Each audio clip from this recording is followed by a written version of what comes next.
അങ്ങനെയല്ല, പുള്ളി അതിനകത്ത് പറയുന്ന കുറച്ച് കാര്യങ്ങളുണ്ട്. റോസാപ്പൂ പിടിച്ച കിടക്കയല്ല സ്റ്റാർട്ട് എന്ന് പറയുന്ന അതിനെയാണ് പുള്ളിയുടെ സക്സസ് പുള്ളി പറയുന്നത്. അത് ഒരു പോസിറ്റീവ് മെസ്സേജാണ് കൊടുക്കുന്നത് തോന്നുകയും സിനിമയിലെ ക്യാരക്ടറിന് അത് അങ്ങനെയാണ് വേണ്ടത് എന്ന് ജനറലി പറഞ്ഞു വയ്ക്കുന്നതിനേക്കാൾ ഈ ക്യാരക്ടറിന് അതായിരുന്നു ആവശ്യം. ഒരു ഡിസിപ്ലിനില്ലായ്മ ആയതുകൊണ്ടായിരുന്നു എന്നുള്ളതാണ് ഞങ്ങൾക്ക് തോന്നിയിട്ടുള്ളത്.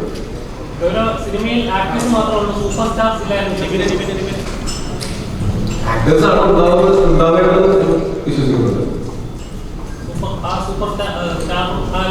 അല്ല, ഇത് ഞാൻ പറയാം, നമ്മുടെ ഏറ്റവും വലിയ സ്റ്റാറുകൾ ഏറ്റവും നല്ല ആക്ടേഴ്സും കൂടെയാണ്. അതുകൊണ്ട് നമുക്ക് സൂപ്പർ സ്റ്റാർട്ടം അല്ലെങ്കിൽ ഇത് രണ്ടും കൂടെ മെയിൻറ്റെയിൻ ചെയ്ത് പോകാൻ പറ്റുകയാണെങ്കിൽ എപ്പോഴും പക്ഷേ ആക്ടർമാർ തന്നെയാണ് പ്രോബ്ലം ഉണ്ടോയെന്ന് തന്നെയാണ് ഞാൻ വിശ്വസിക്കുന്നത്. സൂപ്പർ സ്റ്റാർ ആകുമ്പോൾ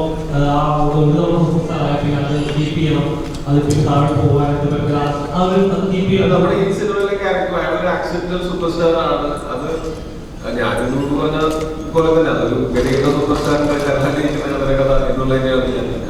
അത് ഈ ക്യാരക്ടറിന്റെ ഒരു തുടക്കം മുതലുള്ള ജേർണി കാണുമ്പോഴും അത് തന്നെയാണ് മനസ്സിലാക്കേണ്ടത്. അയാൾക്ക് ഏറ്റവും ബെസ്റ്റ് ഓപ്ഷൻ എന്ന് പറഞ്ഞാൽ അയാളുടെ ഫോക്കസ് തിരിച്ച് അയാൾ എന്താണോ അയാൾ ചെയ്യേണ്ടത്, അയാൾ ഒരു നടൻ എന്നുള്ള നിലയ്ക്ക് നടനമാണ് അയാൾ ചെയ്യേണ്ടത്. അതിലേക്ക് ഫോക്കസ് തിരിച്ചുകൊണ്ട് ഒരു ഡിസിപ്ലിൻ ആവുന്ന പെട്ടെന്ന് വരുന്ന കുറെ അയാളുടെ സ്റ്റാറും അയാളുടെ ചുറ്റും വന്നിട്ടുള്ള ഒരുപാട് ഈ പറയുന്ന പോലെ സൗകര്യങ്ങളും അയാളുടെ ഒരു എഫേർട്ടിനെ ബ്ലോക്ക് ചെയ്യുന്നുണ്ടെങ്കിൽ അതിൽ നിന്നൊക്കെ മാറി ആ എഫേർട്ടിലേക്ക് അത് ഫോക്കസ് ചെയ്യണം. അയാളുടെ ജോലി ചെയ്യുന്നതാണ്, അയാൾക്ക് ആഗ്രഹിച്ചാണ് സിനിമയിൽ വന്നത്. അതിൽ ചെയ്ത് കണ്ടിന്യൂ ചെയ്യുക, നല്ലൊരു നടനാവുക എന്നുള്ളത് തന്നെയാണ് ആ ക്യാരക്ടറിനെ സംബന്ധിച്ചിടത്തോളം തീർച്ചയായിട്ടും ആവശ്യമായിരുന്നു. ഇപ്പോ നമ്മൾ ഈ സിനിമയിലേക്ക് ഉണ്ടാവുന്നത് നമ്മൾ ടാക്സ് കാർഡ് ഉണ്ടാകുമല്ലോ. ഈ ടാക്സ് കാർഡിൽ പല കാലഘട്ടത്തിലെ ടൈറ്റിൽ കാർഡുകളുടെ തീരുമാനം ഉപയോഗിച്ചേക്കാം. അത് ശരിക്കും ഇന്നാക്കുന്നതിന് ഭയങ്കരമായിട്ട് പ്രേക്ഷകരുടെ പ്രശ്നസ് ഉണ്ടാക്കുന്നുണ്ട്. അത് അവോയ്ഡ് ചെയ്യുന്നു, അങ്ങനെ ഒരു ട്രീറ്റ്മെന്റ് കൊടുക്കാം. തീർച്ചയായിട്ടും സംവിധായകന്റെ ഐഡിയയായിരുന്നു അത്. സിനിമയുടെ സങ്കേതങ്ങളെ നാടകവും തുടങ്ങിയ സങ്കേതങ്ങളൊക്കെ കൂടുതൽ ഉപയോഗിക്കുക. ഒരു ആക്ടറുടെ കഥ പറയുന്ന സമയത്ത് അങ്ങനെ ഉള്ള രീതിയിൽ കഥ പറയുന്നതായിരിക്കും തോന്നുന്നത്. അൽഗിന്റെ ആ ടെക്നിക്കാടൊക്കെ അത് ചെയ്യുന്നതിന്റെ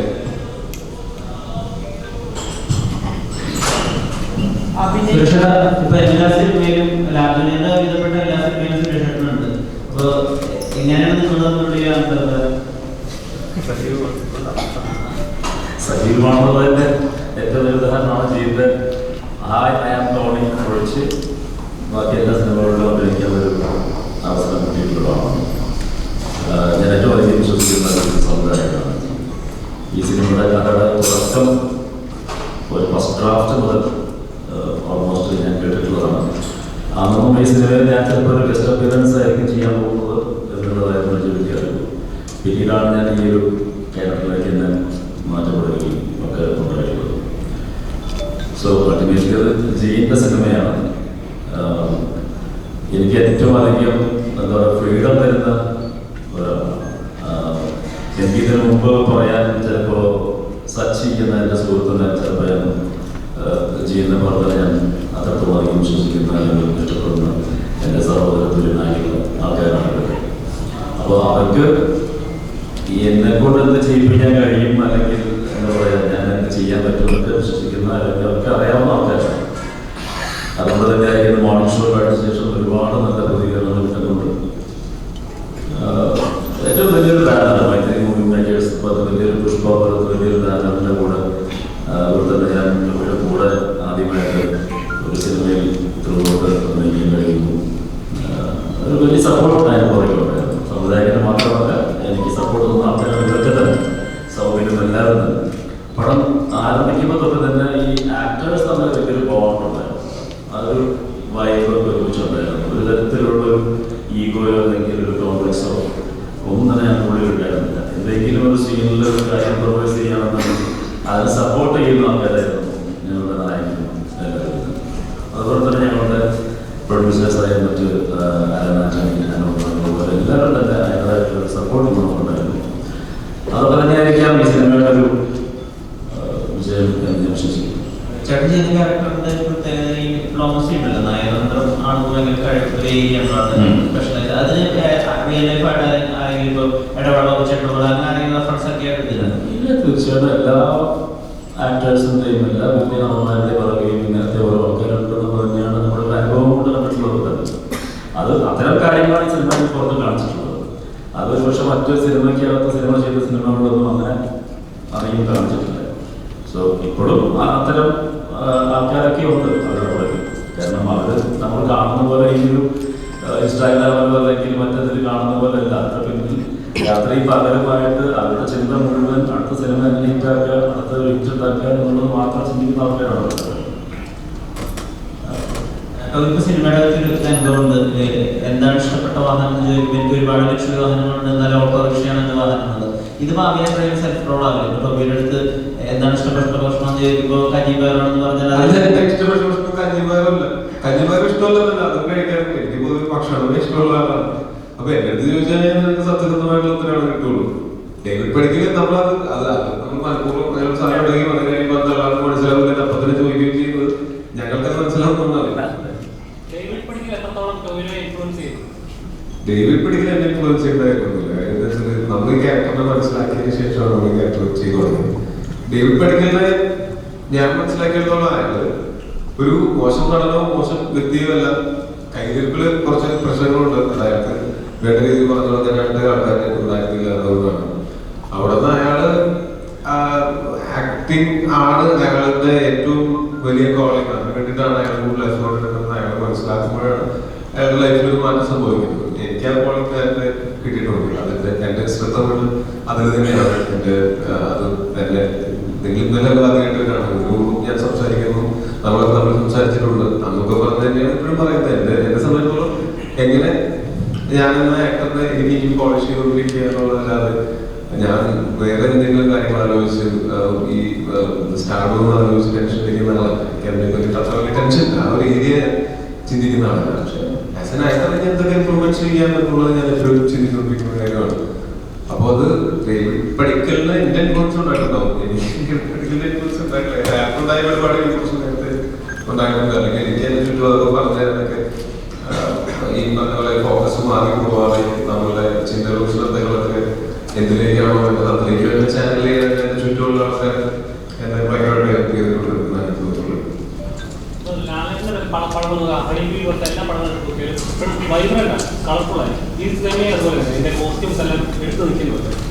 ശരിക്കും ഇങ്ങനൊരു കഥ കേട്ടാൽ സിനിമയ്ക്കുള്ളിലെ സിനിമയുടെ കഥ പറയുന്ന ഒരുപാട് ധാരാളം ചിത്രങ്ങളൊക്കെ കണ്ടിട്ടുണ്ട്. എന്നാൽ ഇത് കുറച്ചുകൂടെ ഡിഫറെന്റ് ആണ്. ഒരു നായകന്റെ പെർസ്പെക്റ്റീവ് അല്ലെങ്കിൽ സിനിമാക്കാരുടെ പെർസ്പെക്റ്റീവിലാണ് കഥ കൊടുക്കുന്നത്. അത് തന്നെയാണ് കമ്മിറ്റ് ചെയ്യാനുള്ളത്. തീർച്ചയായിട്ടും ഇതിന്റെ കഥയും ഇതിനകത്തുള്ള ഇമോഷൻസും തന്നെയാണ് ഈ സിനിമ കമ്മിറ്റ് ചെയ്യാനുള്ള കാരണം. എനിക്ക് റിലേറ്റ് ചെയ്യാൻ പറ്റുന്ന കുറെ കാര്യങ്ങളുണ്ടായിരുന്നു.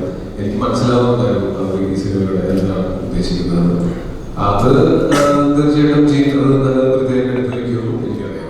അതുകൊണ്ട് തന്നെയാണ് തീർച്ചയായിട്ടും ഈ സിനിമയുടെ കഥയും ഈ സിനിമയുടെ ടീം തന്നെയാണ് തീർച്ചയായിട്ടും ഞാൻ ഈ സിനിമ കമ്മിറ്റ് ചെയ്യാനുള്ള കാരണം.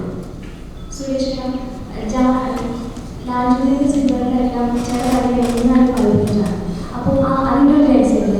ലാലിൻ്റെ സിനിമകളിലെല്ലാം ഭയങ്കര യങ്ങായിട്ട് അല്ലെങ്കിൽ യങ്ങായിട്ടുള്ള ക്യാരക്ടേഴ്സിൻ്റെ ഒരു എനർജി ബൂസ്റ്റ് ചെയ്യുന്നതാണ്. ആ ഒരു രഹസ്യമില്ല അത്ര യങ്ങായിട്ടുള്ള ഞാനിപ്പോഴും ഞാൻ തന്നെയാണ്. മറ്റു കഥാപാത്രങ്ങൾക്ക് വേണ്ടി പ്രായമായിട്ടുള്ള വേഷം മേക്കപ്പെട്ട് അഭിനയിച്ചതേ ഉള്ളൂ. ശരിക്കും ഇതാണ് ശരിക്കും ഇതൊക്കെ നമുക്ക് തരുന്ന ഓരോ കഥാപാത്രങ്ങളനുസരിച്ചിരിക്കും ഓരോ കാര്യങ്ങൾ ചെയ്യുന്നത്.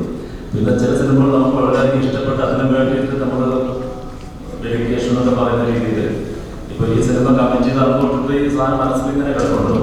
പിന്നെ ഞാൻ പറഞ്ഞില്ലേ ഇതൊരു കളർഫുൾ ആയിട്ട് ഇതുവരെ മാറി കാണിക്കാത്ത ഇതിലൊരു കോസ്റ്റ്യൂംസും അപ്പിയറൻസും കാര്യങ്ങളുണ്ട്.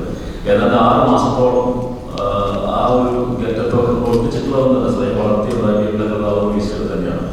ഇടയ്ക്കിടയ്ക്ക് പല കാരണങ്ങൾ കൊണ്ടും ഷൂട്ടിംഗ് മുടങ്ങിപ്പോയി മറ്റു പടങ്ങളൊന്നും ചെയ്യാൻ വയ്യാതെ 6 മാസത്തോളം ഈ പടത്തിന്റെ പുറകെ നമ്മൾ നിന്നിട്ടുണ്ട്. ഞാൻ മാത്രമല്ല അധികം ഡെഡിക്കേറ്റ് ചെയ്ത ആളാണ് ഞാൻ. ഒരുപാട് ഫിസിക്കലി എഫേർട്ട് എടുത്തിട്ടുള്ള ആളാണ്. അപ്പോൾ അതൊക്കെ നമുക്ക് ഒരു കഥ കേൾക്കുമ്പോൾ അല്ലെങ്കിൽ കഥാപാത്രം കേൾക്കുമ്പോൾ ഇത് നമുക്ക് ഇതിനു വേണ്ടി നമ്മൾ ഹാർഡ് വർക്ക് ചെയ്താൽ അത് ഗുണം ചെയ്യും എന്ന് നമുക്കൊരു തിരിച്ചറിവുണ്ടല്ലോ. നമുക്ക് ഇത്രയും കാലമായിട്ട് നിൽക്കുന്നു ഇൻഡസ്ട്രിക്കകത്ത്. അപ്പോൾ ആ തിരിച്ചറിവുള്ളതുകൊണ്ട് തന്നെ അതിന് കൂടെ 100% നീതി പുലർത്താൻ നോക്കിയിട്ടുണ്ട്.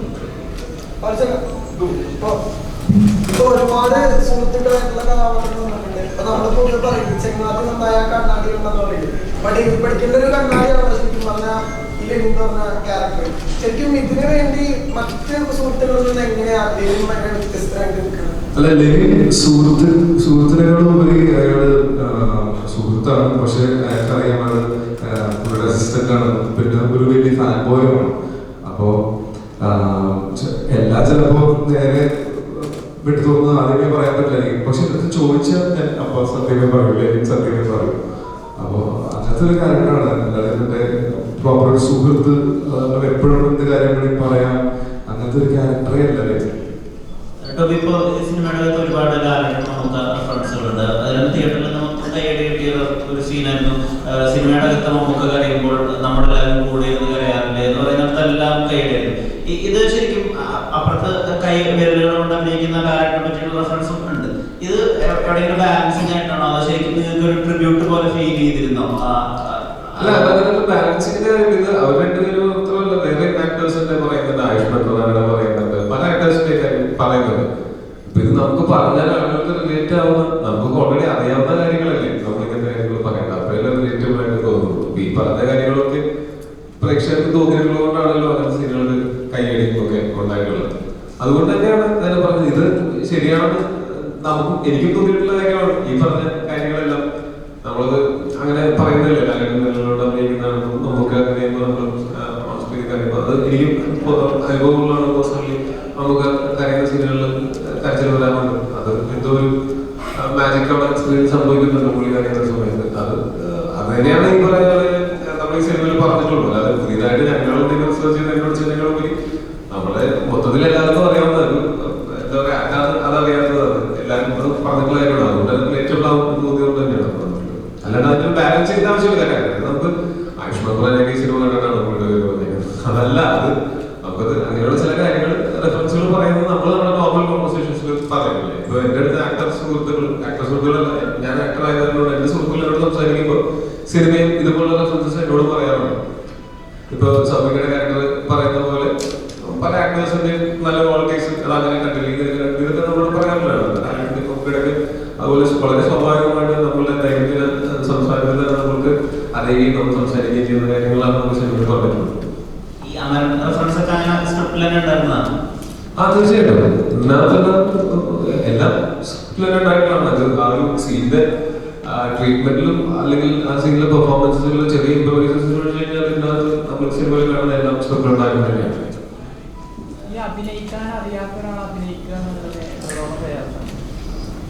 അങ്ങനെ നമ്മൾ അഭിനയിക്കാൻ അറിയാത്ത ഒരാളുടെ ഒരു ഭയങ്കര മാജിക്കൽ ട്രാൻസിഷൻ അല്ലെങ്കിൽ ട്രാൻസ്ഫോർമേഷൻ എന്നതിനേക്കാൾ ഉപരി നമുക്ക് ഇതിനകത്ത് കരുതിയിരുന്നത് ഇയാൾക്ക് അതിപ്പോ ബാലു എന്റെ അടുത്ത് പറയുന്ന സീനിൽ പറയുന്നുണ്ട്. ചില കഴിവൊക്കെ ഉണ്ട്. പക്ഷെ ചേട്ടൻ കിട്ടിയ ആ ഒരു സ്ഥാനത്തിനുള്ള ഒരു എഫേർട്ട് ചേട്ടൻ കയ്യിലിരുന്നില്ല. അത് ശരിയാവുന്നു. അത് ആദ്യമേ പടത്തിന്റെ തുടക്ക സമയത്ത് ബാലുവിന്റെ ക്യാരക്ടർ പറയുന്നുണ്ട്. അപ്പൊ അത് തന്നെയാണ് എനിക്ക് തോന്നിയിട്ടുള്ളത്. അയാളൊരു മോശം ആക്ടർ അല്ല, ഒരു എഫേർട്ട് എടുക്കാത്ത ആക്ടറാണ്. അതുകൊണ്ട് ഒറ്റ സാധനം പുള്ളിക്ക് ചെയ്യാൻ പറ്റും എന്നുള്ളതിനല്ല അപ്പുറത്തേക്ക് ഓരോ ക്യാരക്ടറിനെയും മനസ്സിലാക്കി കുറച്ചുകൂടെ ഇമോഷൻസ് അതിനകത്ത് മനസ്സിലാക്കി അങ്ങനെ ഇൻവോൾവ് ആയിട്ട് അഭിനയിക്കാനായിട്ട് ഇയാൾ ശ്രമിക്കുന്നു എന്നുള്ളത്. അങ്ങനെ ഭയങ്കര മോശം ആക്ടറായിട്ട് കാണിക്കുകയാണെങ്കിൽ നമ്മൾ ഇത്രയും വർഷമായിട്ട് ഇൻഡസ്ട്രിയിൽ നിൽക്കുന്ന ഇയാൾ ആദ്യത്തെ ഹിറ്റായ ഒരാളായിട്ട് അത്ര മോശം ആക്ടർ അല്ല, ഒരു ഓക്കെ ആക്ടർ. അയാളുടെ ഭാഗത്തിനകത്ത് എഫേർട്ടാണ്. ആ എഫേർട്ട് ഇട്ട് കഴിഞ്ഞാൽ അയാളുടെ ആക്ടിംഗ് കരിയറൊക്കെ മെച്ചപ്പെടും എന്നുള്ളതാണ് ഈ സിനിമ പറഞ്ഞു വെക്കുന്നത്. അപ്പൊ അത് കാരണം തന്നെ ഞാൻ മോശമാക്കി ചെയ്യാനായിട്ടല്ല, എന്നാലും അത് അത്ര ഭയങ്കര എഫേർട്ട് ഇല്ലാതെ സ്ലീപ്പ് വാക്കിംഗ് ചെയ്യുന്ന പോലെയൊക്കെയാണ് അയാൾ ചെയ്യുന്നത്. അയാളുടെ ശ്രദ്ധ മറ്റു പല കാര്യങ്ങളായതുകൊണ്ട് അവസാനിക്കാകുമ്പോഴത്തേക്കും പുള്ളിയുടെ ശ്രദ്ധ ഇതിലേക്ക് മാത്രം പുള്ളി പൂർണ്ണമായിട്ടും പർപ്പിച്ച് അങ്ങനത്തെ എഫേർട്ട് ഇട്ട് ചെയ്യുന്നു എന്നുള്ളതാണ്. പറഞ്ഞു നിർത്തിയെടുത്ത് തന്നെയാണ് എന്റെ ചോദ്യം. അതായത് ഡേവിഡ് പടിക്കൽ എന്നുള്ള ഒരു ക്യാരക്ടർ തീർച്ചയായിട്ടും 3 സിനിമകൾ അഭിനയിച്ച് മുൻപ് ഹിറ്റായ സൂപ്പർ സ്റ്റാർ ലെവലിലേക്ക് എത്തിയതാണ്. സ്വാഭാവികമായിട്ടും അദ്ദേഹത്തിന് നന്നായിട്ട് അഭിനയിക്കാൻ അറിയുന്ന ഒരു വ്യക്തി കൂടിയാണ്. പക്ഷേ അദ്ദേഹത്തിൻ്റെ ജീവിതത്തിൽ സംഭവിച്ചു പോയ ഒരുപാട് വിഷമതകളായിരിക്കാം. പക്ഷേ ചെറുപ്പത്തിൽ അദ്ദേഹത്തിന് അത്തരത്തിൽ ഒരു അപകടനയായിരിക്കും ചിലപ്പോൾ അദ്ദേഹത്തിന് ഈ ജീവിതത്തിൽ ആരോടൊക്കെയോ വിഭജിച്ച് നിൽക്കുക എന്നുള്ള രീതിയിൽ കിട്ടുന്ന ആ ഒരു സ്റ്റാർഡം പരമാവധി മുതലെടുക്കുക എന്നുള്ള രീതിയിലേക്കാണ് വന്നതായിരിക്കാം ചിലപ്പോൾ ഡേവിഡ് പടിക്കൽ. അത്തരത്തിൽ നമുക്കറിയാം ദൗത്യത്തായിട്ടുള്ള ഒരു ആളാണ് ടോയ് ചേട്ടൻ. വളരെ താഴ്ന്ന നിലയിൽ നിന്നും ഇന്ന് കാണുന്ന വലിയൊരു സ്റ്റാർട്ടപ്പിലേക്ക് വളർന്ന വ്യക്തിയാണ്. അപ്പോൾ അത്തരത്തിൽ ആ ഒരു ഘട്ടത്തിൽ അന്ന് സംഭവിച്ച എന്തെങ്കിലും അവഗണനകൾ ഇന്ന് ഈ ഒരു സ്റ്റാറായിട്ട് നിൽക്കുന്ന സമയത്ത് ചെയ്തിട്ടുണ്ടോ, അല്ലെങ്കിൽ അത്തരം എന്തെങ്കിലും സാഹചര്യം ഉണ്ടായിട്ടുണ്ടോ എന്നാണ് ഈ ഒരു ക്യാരക്ടറുമായി. ഇതിനകത്ത് ഈ ക്യാരക്ടറാണെങ്കിൽ പോലും അയാളുടെ ട്രോമകളല്ല അയാളുടെ പ്രശ്നം, അതിന്റെ പേരിലുള്ള ആളുകളുള്ള റിവെഞ്ചും അല്ല അയാളുടെ പ്രശ്നം. അയാൾക്ക് പെട്ടെന്ന് ആക്സിഡന്റൽ സൂപ്പർ സ്റ്റാറിനൊക്കെ പോലെ പെട്ടെന്ന് പുള്ളിക്ക് ഹാൻഡിൽ ചെയ്യാൻ പറ്റാത്ത ഒരു സക്സസ് വന്നു, അല്ലെങ്കിൽ ഹാൻഡിൽ ചെയ്യാനായിട്ട് കൂടെ നിന്ന് പറഞ്ഞു കൊടുക്കാൻ ഇതൊന്നും ആരും ഒറ്റയ്ക്ക് നിന്ന് ചെയ്യുന്ന കാര്യങ്ങളല്ല. പല കാര്യങ്ങളും നമുക്ക് എല്ലാം ഒന്നും അറിയില്ല. ഇപ്പൊ ആൾക്കാർ പറഞ്ഞത് കേൾക്കാനായിട്ട് നമ്മൾ തയ്യാറാവുകയും വേണം. അപ്പൊ ഇയാളുടെ ക്യാരക്ടർ, ഈ ക്യാരക്ടറിന്റെ പ്രശ്നം അതായിരുന്നു. അപ്പോ അത് കാരണം കൊണ്ടൊക്കെയാണ് ഞാൻ നേരത്തെ പറഞ്ഞത്, അത് ഭയങ്കര ട്രാൻസ്ഫോർമേഷനൊക്കെ അപ്പുറത്ത് ഇയാളുടെ എഫേർട്ടിനെ തന്നെയാണ് നമ്മൾ ഇതിനകത്ത് കാണിക്കുന്നത്. അത് ഒരു എല്ലാം തന്നെ ആക്ടറായി മാറുന്നു എന്നതിനേക്കാൾ ഉപരി ഇയാൾക്ക് ഇനിയും ഒരു ബെറ്റർ ആക്ടർ ആവാനുള്ള ഒരു തുടക്കമായിട്ടാണ് നമ്മൾ ഇപ്പോൾ തന്നെ ക്ലൈമാക്സ് ട്രീറ്റ് ചെയ്തിരിക്കുന്നത്. അപ്പൊ അതിന് ഈ പറഞ്ഞ പോലെ പഴയ കാലത്തെ ട്രോമാസ് ഒക്കെ അതിനൊക്കെ ഒരു എന്താ പറയുക കാറ്റലിസ്റ്റ് ആയിട്ടുണ്ടാവുന്നല്ല, അതല്ല ഇതിന്റെ മൂലകാരണം എന്ന് പറയുന്നത് പെട്ടെന്ന് വന്ന സ്റ്റാർട്ടപ്പിൽ അയാൾ അഭിനയിച്ച് പോയതും അയാൾ റിയാലിറ്റിയിൽ നിന്ന് വിട്ട് വേറെ സ്ഥലത്താണ് പുള്ളി ജീവിച്ചുകൊണ്ടിരുന്നത്. റിയാലിറ്റി മനസ്സിലാക്കുകയും സാധാരണക്കാരായിട്ടുള്ള ആൾക്കാരോട് അടുത്തിടപെടുകയും ചെയ്യുന്ന സമയത്ത് അയാൾക്ക് കിട്ടുന്ന ഒരു വെളിച്ചമുണ്ട്. ആ വെളിച്ചമായിരിക്കും മുന്നോട്ട് പോകാനുള്ള അയാളുടെ ഒരു പ്രചോദനം. ഡയലോഗ് അതായത് ഇപ്പം ഡേവിഡ് പടിക്കൽ 3 സിനിമ ഹിറ്റായപ്പോൾ, അതായത് സാധാരണക്കാരനായി മറ്റുള്ളവരുടെ ഇടപെടുന്ന സമയത്താണ് ആ 3 സിനിമ ഹിറ്റായി. പിന്നീട് സൂപ്പർ സ്റ്റാർ മുതൽ അതിലുമ്പോഴേക്കും ആ ഒരു ഇതൊന്നും ഇടിഞ്ഞു പോയത്. ശരിക്കും പറഞ്ഞാൽ ഇപ്പോഴത്തെ മലയാള സിനിമകളിലായാലും എന്തോ 2-3 ഹിറ്റ് അടിച്ച് കഴിയുമ്പോഴേക്കും എന്തോ ആയി എന്ന് തോന്നുന്നു. അപ്പൊ അതൊരു ശരിക്കും അവർക്കൊരു ലെസൺ തന്നെയല്ലേ? പുറത്തുനിന്ന് നോക്കി കാണുമ്പോഴാട്ടോ ഇങ്ങനെ തോന്നുന്നത്. എനിക്ക് ഉറപ്പില്ല നിങ്ങൾ ഈ പറയുന്ന പോലെയാണോ 2 സിനിമ കഴിയുമ്പോഴത്തേക്ക് ആളുകൾ മാറുമെന്നൊന്നും എനിക്ക് തോന്നുന്നില്ല. എനിക്ക് എന്റെ അനുഭവത്തിൽ പറയാൻ പറ്റുള്ളൂ. ചുറ്റുമുള്ള ആൾക്കാരൊക്കെ ആയിരിക്കും ചിലപ്പോൾ നമ്മൾ മാറിയതായിട്ട് തോന്നുക, നമുക്കത് തോന്നിക്കൊള്ളുന്നില്ല. നമ്മുടെ ഏറ്റവും അടുത്ത ആൾക്കാർക്ക് ഇപ്പൊ ഞാൻ എന്നെ പണ്ടറിയാത്തവർക്ക് ഞാൻ മാറിയെന്ന് പറയാൻ പറ്റും. അല്ലെങ്കിൽ ഒരു വ്യക്തിയെ, ഏതൊരു വ്യക്തിയായിക്കോട്ടെ, ആ വ്യക്തിയെ നമുക്ക് മുൻപരിചയമില്ലെങ്കിൽ അയാൾ ആരും മാറിപ്പോയിട്ടോ മാറിപ്പോയെന്ന് പറയാനായിട്ട് നമുക്ക് അയാൾ മുൻപരിചയം വേണം. അപ്പൊ അതെനിക്ക് അറിയില്ല. നിങ്ങൾ പറഞ്ഞ കാര്യം എനിക്ക് പേഴ്സണൽ അനുഭവം ഇല്ല. പിന്നെ എനിക്ക് തോന്നുന്നത് നമ്മള് ആദ്യത്തെ ഒരു 3 സിനിമകളൊക്കെ അയാളുടെ ഹിറ്റായത് അയാൾ ആ സമയത്ത് എഫേർട്ടായിരിക്കും. ആ സമയത്ത് അയാൾ കുറച്ചുകൂടെ ആളുകളുടെ ഇടവയിൽ അടുത്ത ഇടവഴി ജീവിച്ചിരുന്നായിരിക്കും റിയാലിറ്റി തന്നെയായിരിക്കും ജീവിച്ചിട്ടുണ്ടായിരുന്നത്. അപ്പൊ അവിടെ നമ്മൾ കുറച്ചങ്ങോട്ട് പോയി കഴിയുന്ന സമയത്ത് നമ്മൾ തന്നെ അപ്ഡേറ്റ് ചെയ്യേണ്ടത് ഒരു ആവശ്യകതയാണ്. അപ്പൊ 10 കൊല്ലം മുമ്പ് നമ്മളൊരു കാര്യം മനസ്സിൽ വിചാരിച്ച് അതുമായിട്ട് തന്നെ ജീവിതകാലം മുന്നോട്ട് പോകുക എന്നുള്ളതിനേക്കാൾ കുറച്ചുകൂടെ ലോകം പറഞ്ഞൊക്കെ മനസ്സിലാക്കി നമ്മളുടെ അവസ്ഥ എന്താണ്, നമ്മൾ എന്തൊക്കെ മാറ്റങ്ങൾ വരുത്തണം. ചിലപ്പോൾ പണ്ട് പറഞ്ഞൊരു തമാശ പറയാൻ പറ്റില്ലായിരിക്കും. അങ്ങനെയുള്ള കുറെ കാര്യങ്ങളുണ്ട്. നമ്മുടെ അവസ്ഥകൾ മാറുന്ന സമയത്ത്, നമ്മുടെ സ്ഥാനം മാറുന്ന സമയത്ത് തീർച്ചയായിട്ടും നമ്മൾ കൂടുതൽ എഫേർട്ട് ഇടണം. ആദ്യത്തെ 3 സിനിമ പറഞ്ഞാൽ ചിലപ്പോൾ ഇയാളെ എഫേർട്ട് ഇട്ടോണ്ട് മാത്രമായിട്ടുണ്ടാവില്ല, അന്ന് അത് മതിയായിട്ടുണ്ടാവും. പിന്നീട് നമുക്ക് സിനിമ മാറി കാലം മാറിയ സമയത്ത് പഠിക്കലും കുറച്ചുകൂടെ എഫേർട്ട് ഇട്ടാൽ മാത്രമേ അയാളുടെ കണ്ടുപറയുള്ള ആക്ടേഴ്സിന്റെ അടുത്ത്, അല്ലെങ്കിൽ അയാളോട് തന്നെ ഒന്ന് കോമ്പീറ്റ് ചെയ്ത് അയാൾ മുമ്പ് ചെയ്ത് വെച്ചിട്ടുള്ളതിനെക്കാളും നന്നായിട്ട് പെർഫോം ചെയ്യാനൊക്കെ ആയിട്ടുള്ള അയാളുടെ ആ ഒരു ഫയർ കിട്ടുന്ന അങ്ങനെയായിരിക്കും. ഈ സൗകര്യ സിനിമയുടെ എന്ന് പറയുന്ന ഒരു കാര്യമുണ്ട്. ഡേവിഡ് പടിക്കലിന് ഈ സാധാരണക്കാരായിട്ടുള്ള കണക്ട് മിസ്സാവുന്നു, എമ്പതി മിസ്സാവുന്നു എന്നൊക്കെ പറയുന്ന രീതിയുണ്ട്. അപ്പൊ അതുപോലെ ഇപ്പൊ സാധാരണ രീതിയിൽ ഒരാള് നമ്മുടെ കലൂർ മാർക്കറ്റ് നടക്കുന്ന പോലെ ഒന്നും ഇപ്പൊ നടക്കാൻ പറ്റില്ലായിരിക്കും. അപ്പൊ നമ്മുടെ വലിയ സൂപ്പർ സ്റ്റാർസിനെ പറ്റിയൊക്കെ പറയും. ഇപ്പൊ അവര് പണ്ടത്തെ പോലത്തെ സിനിമകൾ ചെയ്യുന്നില്ല, സാധാരണക്കാരനായ സിനിമകൾ ചെയ്യുന്നില്ല, നിലത്ത് നിൽക്കുന്ന കഥാപാത്രങ്ങൾ ചെയ്യുന്നില്ല എന്നൊക്കെ. ടോവിനോക്ക് ഇപ്പൊ എത്രത്തോളം പണ്ടത്തെ ഇപ്പൊ ബുള്ളറ്റിന് ബാറ്ററി പോലും അത് ഉന്തി സ്റ്റാർട്ട് ചെയ്തത് ടോവിനോയെ, അല്ലെങ്കിൽ മേക്കപ്പ് മാൻ ടിഷ്യൂ ഇല്ലാതിമോ പൈപ്പിനടി കൊണ്ടുപോയി കഴിവുള്ളതെന്ന് പറഞ്ഞപ്പോഴാണ് ടോവിനോ. ആ സാധാരണ ടോവിനോ ഉണ്ട്. ആ ടോവിനോട് എത്രത്തോളം ഇപ്പൊ ഉള്ളിലുണ്ട്? അതൊക്കെ ഇപ്പോഴും നല്ല ഓർമ്മയുണ്ട്. അതിനകത്തും ആ ടോവിനോ ഇപ്പോഴും ഉള്ളിലുണ്ട് എന്നുള്ളത് തന്നെയാണ്. പിന്നെ ഞാനൊരു ബന്ധം സാധാരണക്കാരോടൊപ്പമാണ് എന്റെ വീട്ടിൽ ജീവിക്കുന്നത്. അവരാരും സെലിബ്രിറ്റീസോ ഫേമസ് ആയിട്ടുള്ള ആൾക്കാരോ അല്ലെങ്കിൽ സിനിമ മേഖലയുമായിട്ട് ബന്ധമുള്ള ആൾക്കാരോ അല്ല എന്റെ വീട്ടിലുള്ളത്. അപ്പൊ അവിടെ ചെന്ന് കഴിഞ്ഞാൽ ഞാൻ അതേ സാധാരണക്കാരനാണ്. അവർക്ക് ഞാൻ മാറിയതായിട്ട് ഫീൽ ചെയ്യില്ല. കാര്യം ഞാൻ എങ്ങനെയായിരുന്നു അതുപോലെ തന്നെയാണ് ഇപ്പോഴും. അവർക്ക് എന്റെ മുമ്പേ അറിയാമായിരുന്നു. അതുകൊണ്ട് ഞാൻ മാറിയിട്ടില്ല എന്നുള്ളത് അവർക്ക് മനസ്സിലാവുകയും എന്റെ സാഹചര്യങ്ങൾ മാറിയിട്ടുള്ളത് അതും അവർ മനസ്സിലാക്കുന്നു. അപ്പൊ ഞങ്ങള് ഒരുമിച്ച് കുറെ സമയം സ്പെൻഡ് ചെയ്യുന്നതാണ്. എനിക്ക് നല്ല കുറെ വളരെ അടുത്ത സുഹൃത്തുക്കളുണ്ട്. അവരാരും ഈ സിനിമയിലുള്ള സുഹൃത്തുക്കളില്ലെന്നല്ല, സിനിമയിൽ സുഹൃത്തുക്കളുണ്ട്. അതിന് പുറത്ത് ചെറുപ്പം മുതൽ സ്കൂളിൽ പഠിച്ചു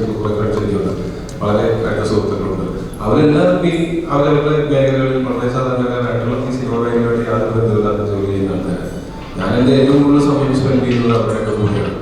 അതുകൊണ്ട് എനിക്ക് എൻ്റെ പഴയതൊരു ഓർമ്മിക്കേണ്ട വരാറില്ല. എനിക്ക് നല്ല കൃത്യമായിട്ട് ഓർമ്മയുണ്ട്. സിനിമയിൽ വന്ന സമയത്തുള്ള ഭൂരിഭാഗം കാര്യങ്ങളും വളരെ കൃത്യമായിട്ട് ഓർക്കുന്ന ആളാണ് ഞാൻ. അതിനർത്ഥം ഞാൻ മാറിയിട്ടില്ല എന്നുള്ള തന്നെയാണ്. പഴയതോടെ പുതിയ വിട്ടൊന്നുമില്ല. ഞാൻ തന്നെയായിട്ടാണ്. നിങ്ങളും തന്നെ കുറെ കാലമായിട്ട് കാണുന്നില്ല. നിങ്ങൾക്ക് എന്തോ ഇപ്പൊ ഈ സിനിമയ്ക്കുള്ള സിനിമ റെഫറൻസുകൾ ഭയങ്കര സാധാരണയാണ്. പക്ഷെ അത് പോസ്റ്റ് ആവരുത് എന്നുള്ളൊരു നമുക്കൊരു ഇൻഡിക്കേഷൻ ഉണ്ടാവും. ഈ മിന്നൽ പോലെ റെഫറൻസ് പോസ്റ്റ് ആവരുത് എന്നുള്ളത് ഈ ആദ്യ തീരുമാനം. അയ്യോ, അതെനിക്ക് സത്യം പറഞ്ഞാൽ ഞാൻ തിയേറ്ററിൽ കണ്ടപ്പോഴാണ് ഞാൻ അറിഞ്ഞത്. അതായത് പക്ഷെ എനിക്കത് കണ്ടപ്പോൾ ഭയങ്കര രസം തോന്നി. ആ മൊമെന്റിൽ അത് ഭയങ്കര യോജിക്കുന്നതായിട്ട് തോന്നി. ഇത് എനിക്ക് അറിയില്ലായിരുന്നു. ഞാൻ തിയേറ്ററിൽ കണ്ടപ്പോഴാണ് അങ്ങനെ ആ ഒരു റെഫറൻസ് കൊണ്ട് ഇതുപോലെ മനസ്സിലാക്കിയത്.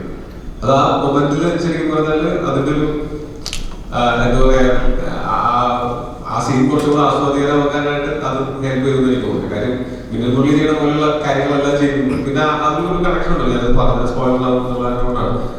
അപ്പൊ അതെനിക്ക് ഒരു സർപ്രൈസ് ആയിരുന്നു. ഞാനത് എൻജോയ് ചെയ്തു. മനുഷ്യർക്ക് ഇതിനകത്ത് ഒരുപാട് നിങ്ങളൊക്കെ കൂടെ അഭിനയിക്കുന്ന കുറെ ആളുകളിലൊക്കെ റെഫറൻസ് ഉള്ള ഒരുപാട് ഇൻസിഡൻസും കാര്യങ്ങളൊക്കെ ഉണ്ട്. ഇപ്പൊ വിളിച്ചാൽ ഫോൺ എടുക്കാത്ത പോലെ അങ്ങനെ കുറെ അതായത് നമുക്കത് സത്യം അറിയില്ല ആക്ച്വലി എന്താ നടക്കുന്നത്. നിങ്ങൾ ഫിക്ഷനായിട്ട് സമീപിച്ചിരിക്കുക. പക്ഷെ വളരെ ഇപ്പൊ റീസെന്റ് നടന്ന ഒരുപാട് സംഭവങ്ങൾ ഈ സിനിമയായിട്ട് വലിയ സാമ്യമുണ്ട്. അപ്പൊ എപ്പോഴെങ്കിലും ഇത് അവർക്ക് വേദനയാവും അങ്ങനത്തെ തോട്ടൊക്കെ നമ്മൾ ഡിസ്കസ് ചെയ്തിട്ടുണ്ടോ? ഒരിക്കലും ഒരാള് ഇന്ന ആളാണെന്ന് പറയാൻ വേണ്ടിയൊന്നും നമ്മൾ ചെയ്തിട്ടില്ല. അപ്പൊ നമുക്ക് തോന്നുമായിരിക്കും, ചിലപ്പോ എനിക്കൊരു തോന്നും ഇനി ഇത് ഞാനാണോ. എല്ലാ ആക്ടറും തോന്നാവുന്ന പരിപാടികളുണ്ട്. ഒരു സമയത്ത് നമ്മൾ പല രീതിയിലായിരിക്കും നിൽക്കുന്നുണ്ട്. അപ്പോ ഇത് എല്ലാ ആൾക്കാരുടെയും കുറച്ച് വർഷമുണ്ട്. അപ്പോ അത് ഇന്ന ഒരാൾക്ക് നമ്മൾ ദ്രോഹിക്കാൻ വേണ്ടി ഒരാളെ പോയിന്റ് ചെയ്ത് ഒരിക്കലും ചെയ്തിട്ടില്ല. അങ്ങനെ ചെയ്യുകയില്ല. റൈറ്ററാണ് സുബിൻ. ഇവിടെ സുബിനോട് ചോദ്യങ്ങൾ ചോദിക്കാം. സിനിമയ്ക്കകത്ത് ഒരു കഥ ആന്റണിച്ചേട്ടൻ ഒരു കഥ പറയുന്നു. അപ്പൊ റിയൽ ലൈഫിൽ അങ്ങനെ മിസ്സായി പോയ ഏതെങ്കിലും അവസരങ്ങളുണ്ടോ? ഇല്ല. പക്ഷേ ഞാൻ ജനിച്ചതും വളർന്നതും മദ്രാസിലാണ്. അപ്പം അങ്ങനെ ഈ കോടമ്പാക്കം ബാക്കിലൂടെ വെച്ച് ഒരു കണക്ട് ഉണ്ടാക്കിയിട്ടുള്ള സംഭവമായിരിക്കും. അതായിരിക്കും സുബിനൊക്കെ ആയിരിക്കും അതിന് ഉത്തരം പറയുന്നത്. പക്ഷെ ഞങ്ങൾ ആന്റണിയോട് ചോദിച്ച് പെർമിഷൻ വാങ്ങിച്ചതെന്ന് പറഞ്ഞിട്ടുള്ള ഒരു കാര്യങ്ങളുണ്ടോ, ഒരു ഫോണായിട്ട് പറഞ്ഞിട്ടുള്ളതാണ്.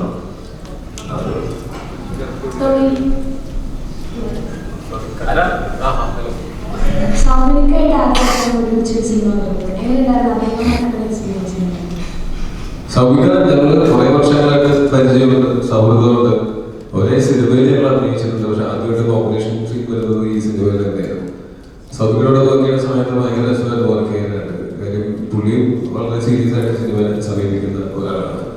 ഈ ക്യാരക്ടറിനാണെങ്കിലും പുള്ളിക്ക് ഞാൻ വളരെ എന്താ പറയുക സന്തോഷവാനാണ് പുള്ളി ഈ ക്യാരക്ടർ ചെയ്തിരിക്കുന്ന രീതിയിൽ. ഭയങ്കര രസമായിട്ട് അതിനെ ഓവർഡു ചെയ്യാതെ അയാള് ഇപ്പൊ ഒരു ആക്ടിങ് ട്രെയിനർ വരുന്ന സമയത്ത് അയാളും എല്ലാം തികഞ്ഞ ഒരു അങ്ങനെ ഇൻവിൻസിബിൾ ആയിട്ടുള്ള ഒരാളായിട്ടൊന്നുമല്ല അയാളെ കാണിച്ചിരിക്കുന്നത്. അപ്പൊ അയാളുടെ ക്യാരക്ടറിനെ ഇയാൾ ആധുനിക മനുഷ്യനാണെന്നൊക്കെ പറയുകയും പക്ഷെ ഇയാളും സാധാരണ ഒരു മനുഷ്യനാണ്.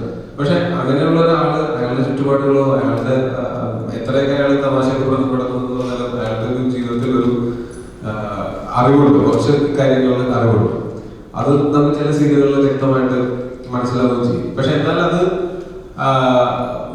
അത് മാത്രമല്ല, അയാളുടെ ക്യാരക്ടറിന്റെ സവിശേഷതയും കൂടെ ഈ ഡേവിഡ് പടിക്കലിനെ ഭയങ്കരമായിട്ട് ഇൻഫ്ലുവൻസ് ചെയ്യണം. അങ്ങനത്തെ ഒരു ക്യാരക്ടറാണ് ആ സിനിമയിൽ. ഈ ഡേവിഡ് പടിക്കലിനെ ആസ് എൻ ആക്ടറും ആസ് എ ഹ്യൂമൻ ബീയിങ്ങും ബെറ്റർ ആകുന്ന ഒരു ക്യാരക്ടറാണ്. അത് സംഭവിക്കുന്ന ഇന്ത്യയിലോട് ചെയ്തിട്ടുള്ളതാണ് എനിക്ക് തോന്നിയത്. വർക്ക് ചെയ്യുന്ന സമയത്ത് ഭയങ്കര ഈസിയാണ്. ഇങ്ങനെ നമ്മൾ ഒരേപോലെ ചിന്തിക്കുകയും ഒരേപോലെ സിനിമ കാണുകയും സ്നേഹിക്കുകയും സിനിമ സ്നേഹിക്കുകയും ചെയ്യുന്ന ആൾക്കാരോട് വർക്ക് ചെയ്യുന്ന സമയത്ത് ഭയങ്കര കംഫർട്ടബിൾ ആയിരുന്നു സൗബിനോട് വർക്ക് ചെയ്യുമ്പോൾ. അല്ല, ഡേവിഡ് വളരെ മോശപ്പെട്ടാണ്. അതുകൊണ്ടാണ് അയാൾ അങ്ങനെ പരാമർശിക്കുന്നത്. അയാൾ അങ്ങനെയാണ് ചിന്തിക്കുന്നത്. അയാളുടെ പ്രശ്നങ്ങളാണ് നമ്മൾ ഈ സിനിമയിൽ പറയുന്നത്. അയാളുടെ അറിവില്ലായ്മ, അല്ലെങ്കിൽ അയാളുടെ എന്താ പറയാ ഇങ്ങനെയുള്ള കാര്യങ്ങളെ പറ്റിയുള്ള ഒരു ബോധ്യമില്ലായ്മ. അങ്ങനെയുള്ള ബോധ്യമില്ലായ്മ കൊണ്ടതിന് ശേഷം പുള്ളി ഒരിക്കലും അങ്ങനെ ഒരാളെ ആ വാക്ക് വെച്ചിട്ട് ഒരാളെ ദ്രോഹിക്കാൻ വേണ്ടി വിളിക്കുന്നത്. ആ സീൻ കണ്ടാൽ നിങ്ങൾക്ക് മനസ്സിലാവും. അങ്ങനെ ഉള്ളൊരു ദുരുദ്ദേശത്തോടെയാണ് അയാൾ ആ സീൻ അത് വിളിക്കുന്നത് പോലും. അത് ഡേവിഡ് എന്ന് പറയുന്നതിന് നമ്മൾ ഒരിക്കലും അയാൾ നല്ലൊരു ഭയങ്കര നല്ലൊരു എന്താ പറയാ അതെ അപ്പൊ ആ ഒരു വാക്കിന്റെ വാക്ക് ആ ഒരു കോണ്ടെക്സ്റ്റ് അയാൾ ഉപയോഗിച്ചിരിക്കുന്നത് അങ്ങനെയാണ്. അതൊരു കാരണവശാൽ ഒരു മോശം വാക്കോ അല്ല, അങ്ങനത്തെ ഒരു പ്രീ കൺസീവ്ഡ് നോഷൻ നമുക്ക് എന്തായാലും ഇല്ല. അപ്പൊ അതിനകത്ത് വീണ്ടും പറയുന്നു, ആ ക്യാരക്ടർ അത്ര എല്ലാം തികഞ്ഞവനല്ല. അതുകൊണ്ട് അവൻ പല മോശം കാര്യങ്ങളും പറയും, അതിനെ നമ്മൾ തുറന്നുകൊണ്ട് കാണിക്കുന്നു. പക്ഷെ അവസാനമൊക്കെ ആകുമ്പോഴത്തേക്കും അയാൾ അതിലേക്ക് ഒരു റിഡംഷൻ സംഭവിക്കുന്നുണ്ട്. റൈറ്ററിനോടാണ് സിനിമ തുടങ്ങുമ്പോൾ അതിലൊരു ത്രില്ലർ സ്പേസ് ഉണ്ടല്ലോ. ആദ്യത്തെ ഫസ്റ്റ് ഹാഫ് മൊത്തം ഡേവിഡ് പടിക്കലിന്റെ പല പല പ്രശ്നങ്ങൾ, അത് എത്രത്തോളം വേഴ്സാകുന്ന അതിനൊരു സുഖം ഉണ്ടായിരുന്നു കണ്ടിരിക്കാൻ വേണ്ടിയിട്ട്. പിന്നെ സെക്കൻഡ് ഹാഫിലേക്ക് അതൊരു അയാളുടെ റിയലൈസേഷൻ അല്ലെങ്കിൽ അയാളുകളിലേക്ക് നോക്കും, അവിടേക്ക് ഒരു റീലൂട്ടിലേക്കൊക്കെ മാറുന്നുണ്ട് ഈ സിനിമ. അപ്പം അതാണ് പ്രധാനപ്പെട്ട ഒരു വിമർശനമൊക്കെ ആയിട്ട് ആളുകൾ പറയുന്നത്. ഫസ്റ്റ് ഹാഫ് തീർന്നു നടന്നില്ല, സെക്കൻഡ് ഹാഫ് കുറെ കാര്യങ്ങൾ പറയുന്നുണ്ട്, കുറെ ജീവിത ദർശനങ്ങളൊക്കെ പറയുന്നുണ്ട്. ഈ ട്രാക്ക് മാറ്റം കുറച്ചും കൂടി സെക്കൻഡ് ഹാഫ് കുറച്ചും കൂടി പൾസേറ്റിംഗ് ആക്കാൻ അങ്ങനെ ഒരു ഐഡിയ ഉണ്ടായിരുന്നു. അത് ഇങ്ങനെ തന്നെയായിരുന്നു ഇനീഷ്യൽ തോട്ട്സ്. നമ്മൾ ഇത് തന്നെയാണ് ഉദ്ദേശിച്ചത്. അതായത് ഇതൊരു ബേസിക്കലി ഒരു അൺയൂഷ്വൽ സ്റ്റോറിയാണ്. നമ്മൾ എന്ന് വെച്ചാൽ ഇതുവരെ പറയാത്തൊരു സ്റ്റോറി പറയണം എന്നുള്ളൊരു തോട്ട് പ്രോസസ്സിൽ നിന്നാണ് നമ്മൾ ഈ സിനിമയുടെ ഐഡിയ വരുന്നത്. അപ്പം സ്ഥിരം പാറ്റേൺ പൊളിച്ച് ഒരു പുതിയൊരു എക്സ്പീരിയൻസ് ആൾക്കാർക്ക് കൊടുക്കാം എന്നുള്ളൊരു തോന്നുന്നു. സിനിമ വീണ്ടും വീണ്ടും കാണാനും വൺ ടൈം വാച്ച് അല്ലാത്തൊരു മൂവി ആയിട്ട് വരാനാണ് നമ്മൾ ആഗ്രഹിക്കുന്നത്. അപ്പോൾ ഒരു മിക്സ്ഡ് റെസ്പോൺസ് കേൾക്കുന്നുണ്ട്. പക്ഷേ ഒരുപാട് ഇഷ്ടപ്പെട്ടവരുണ്ട്, അത് ഇഷ്ടപ്പെടാത്തവരുണ്ട്. അപ്പോൾ എനിക്ക് കുറച്ച് ദിവസങ്ങൾ കഴിയുമ്പോഴേക്കും കൂടുതൽ ആൾക്കാർ തിയേറ്ററിലോട്ട് എത്തുമ്പോൾ, അതായത് നമ്മൾ ബാക്കിയുള്ളതൊന്നും കേൾക്കാതെ നമ്മൾ തന്നെ തിയേറ്ററിലോട്ട് വരുന്ന ഒരു പ്രോസസ്സാണ്. ആ പ്രോസസ്സിലോട്ട് കിടക്കുമ്പോൾ എനിക്ക് കുറച്ചുകൂടെ ഈ മൂവിനെ പറ്റി ഡിസ്കഷൻ നടക്കും. അതുപോലെ ഇതുപോലത്തെ ചർച്ചകൾ നടക്കുന്നത് തന്നെ, ചോദ്യങ്ങൾ ചോദിക്കുന്നത് ഞങ്ങൾ സിനിമയുടെ വിജയമായിട്ട് കരുതുന്നു. ഈ രജിസാറിന്റെ ക്യാരക്ടറിനെ നോക്കിയിട്ട് ജന്മീനും ഫ്യൂഡലുമാണെന്ന് ഒളിപ്പിക്കാൻ ആകെ ഐഡിയ എങ്ങനെയാണ്? അല്ല, അത് പുള്ളി പറഞ്ഞ സ്പോട്ടിലേക്കാണ് കിട്ടുന്നത്. അത് എന്താ പറയുക, അത് പൊതുവെ നമ്മൾ എല്ലാവരും സംസാരിക്കുന്ന ഒരു കാര്യമാണ്. അത് എനിക്ക് പ്രശ്നമായിട്ട് തോന്നില്ല, പുള്ളിക്ക് പ്രശ്നമായിട്ട് തോന്നിയിട്ടുണ്ടാവില്ല. എൻജോയ് ചെയ്താണ് പുള്ളിയെ ക്യാരക്ടർ ചെയ്തത്. ഹാപ്പി ആയിരുന്നു അങ്ങനത്തെ പരാമർശമല്ല വേനോടാ. എന്നെക്കാൾ സാറായിട്ട് കൂടുതലായിട്ടുള്ള സുരേഷായിട്ടാണ്. പക്ഷെ എനിക്ക് തോന്നുന്നത് കാര്യം, ഞങ്ങള് ഒരു ദിവസമല്ല കുറെ ദിവസങ്ങൾ ഷൂട്ട് ഒരുമിച്ചുണ്ടായിരുന്നു. അപ്പൊ പുള്ളി ഭയങ്കര ഫണ്ണായിട്ടും ഭയങ്കര രസമാണ് പുള്ളിയുടെ സെറ്റ് ഉണ്ടാവുക എന്ന് പറയുന്നത്. പുള്ളി തമാശയൊക്കെ പറഞ്ഞ് ചിരിച്ചു കളിച്ചു. അത് നമുക്ക് പെട്ടെന്ന് പുറത്ത് നോക്കുമ്പോൾ ഭയങ്കര സീരിയസ് ഒരു മനുഷ്യനാണ് തോന്നുകയാണെങ്കിൽ ഭയങ്കര രസമുള്ള ഡിഫറൻസും ഇവർ രണ്ടുപേരുമായിട്ടുള്ള സീനിലൊക്കെ എനിക്ക് അത് ഭയങ്കര ഓർക്കാനൊക്കെ തോന്നി. പുള്ളിയുടെ ഒരു ചെറിയ റാഗിങ് പോലത്തെ, അപ്പൊ അതൊക്കെ അത് നല്ല യൂണിവേഴ്സിറ്റിയിലുള്ള ആൾക്കാർക്ക് ചെയ്യാൻ പറ്റുന്ന കാര്യമാണ്. അപ്പൊ പുള്ളി സിനിമയിൽ ഭയങ്കര ഇൻവോൾവ് ആയിട്ട് പുള്ളി വരെ ഹാപ്പി ആയിട്ട് വർക്ക് ചെയ്യുന്ന സമയത്ത് പുള്ളിക്ക് ഒരു പ്രശ്നം തോന്നിയതായിട്ട് ഒരു സൂചന പോലും ഞാൻ കിട്ടിയില്ല. ഇപ്പൊ ഈ ശരിക്കും പറഞ്ഞ ഡേവിഡിന്റെ ഒരു ബാക്ക് സ്റ്റോറി ഉണ്ട്. ശരിക്കും ആൾക്കാർക്ക് കൺഫ്യൂസ്ഡ് ആവുള്ളൂ ചില സിറ്റുവേഷനിൽ ഡേവിഡ് എന്തെങ്കിലും ചൈൽഡ്ഹുഡ് എങ്ങനെയാണെന്നൊക്കെ. അപ്പൊ ഈ പ്രൊമോമെറ്റീരിയൽസ് നമുക്ക് ഈ ഫുൾ സോങ് ശരിക്കും ഡേവിഡിന്റെ ചൈൽഡ്ഹുഡിനെ വെച്ചിട്ട് തന്നെ ഉണ്ടായിരുന്നു. അപ്പൊ അവർ അൺയൂഷ്വൽ സ്റ്റോറി പറയുമ്പോൾ അൺയൂഷ്വൽ പ്രൊമോമെറ്റീരിയൽസ് വേണമെന്നുള്ള ഒരു ഐഡിയ ആയിരുന്നു.